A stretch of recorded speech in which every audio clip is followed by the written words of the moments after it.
ए बहिना का हो और कुल बताई, मान ली रहुआ पुरानिया जुग के हई, पुरान धुरान कुछ और बताई अपने जुग के बारे में। का बताई अपना जुग के बारे में। हम तो आज देखो कि करवा चौथ में हजारों भूखो तरी स। अच्छा और करवा चौथ हमनी के जमाना में तो आज हमनी सुन नहीं न रहे जा। हाँ ये बहिना सही बात है। इ नौका जमाना में जान जा कि ये मर्दे के अपना कचुमर कह तरी स। अच्छा और राती खा दुका दुका बना के सोरहो बीजन और राती में चलनी में मुंह देख तरी स। अरे बाप रे बाप। हाँ बहिना ई बात यार वो सही कहतनी। आजकल मेहरारू भाई सन रोज कर आओ तो रे रंडा रे आठवा कहाँ जात रहे कहाँ रहे रे मुँह तो पीना था जाक मोर जो गड़ा जो। अब बताई सही कहतनी बहिना हमनी के जुग में कुल ना चलत रहा। ए छोटू को यही से हम कहतनी कि इहर कलयुग के नौका जुग ह। सही कहत ए बेर लइकनिया जोन बड़ी स। अरे बाप मोती को तू का करत अरे छिनरी कुल को मोती को ये दादा जान तू का करतरी सो। हां ओकनी के नु अपना माई बाप से बताओ तो हिए नहीं स। हाँ। और मोबाइल से धीरे धीरे बतियावत रहते स। अच्छा। और सेनुर लगा ही के नहीं खे हमारे बाड़ी स। हाँ। और राती खाना भूख तरी स धीरे से बुला के अपना यारवा के और चलनी में मुंह देख तरी स। ई तो नौका जमाना का जुग बा।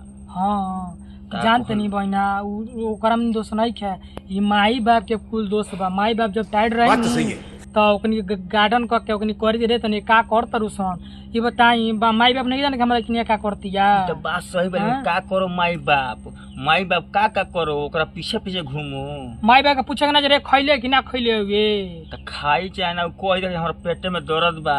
अच्छा हमरा पेटे में दर्द बा दवाई खियाओ ओसे ना टूट जाई ना नु खइयो सब भूखला का नाटक ह ओकनी। अरे ना खइयो सो हो छोट को ना खइयो सो। ये एकनी के लीला जौन बानु बरा ई करवा चौथ के नाम पर जान जा कि कितना कुल कांड कोई तरी से। हां 22 हो लायक 22 तक हां का करबू। अब मान लो जमाना आ गेल हमनी के जमाना में तो ई कुल रहबे ना कइल।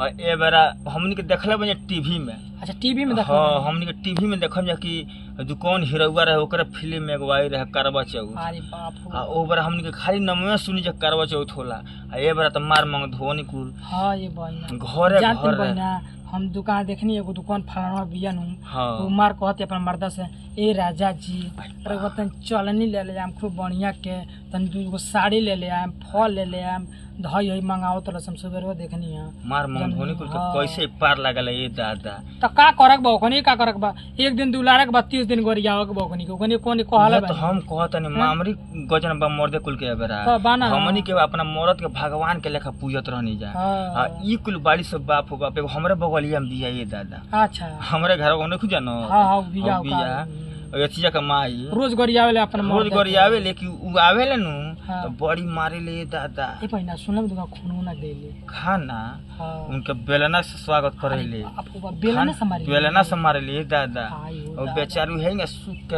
हेठा भइल बड़ा। और जान जा आज करवा चौथ नु ताजुए भूखल होई भूखल बिया।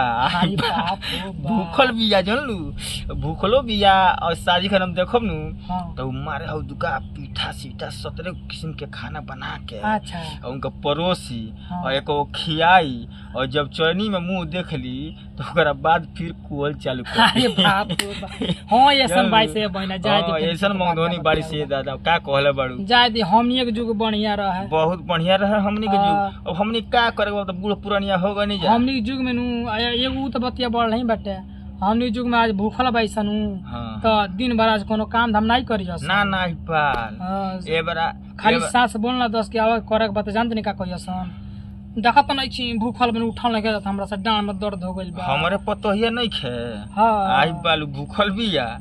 अब सुबह से जाके एकदम पोलंगे में सुतल बिया जान जा। अरे बाप बुझा त कोबर करे खातिर आइल बिया। और सुबह से ना कोनो काम धंधा कइले बिया। हाँ। और ना हमर हाल चाल पूछले बिया। हाँ। भूख गइल बिया और जाके चुपचाप सुतल बिया।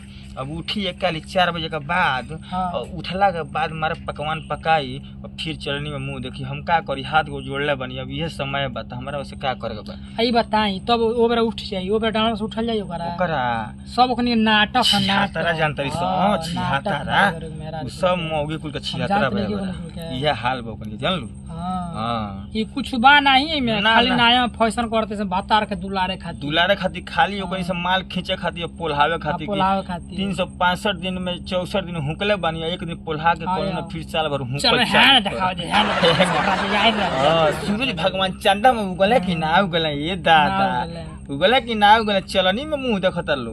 अरे राड़ो मंग धोनो लो जाय दी तो हलो के सब साफ छिना कर सब।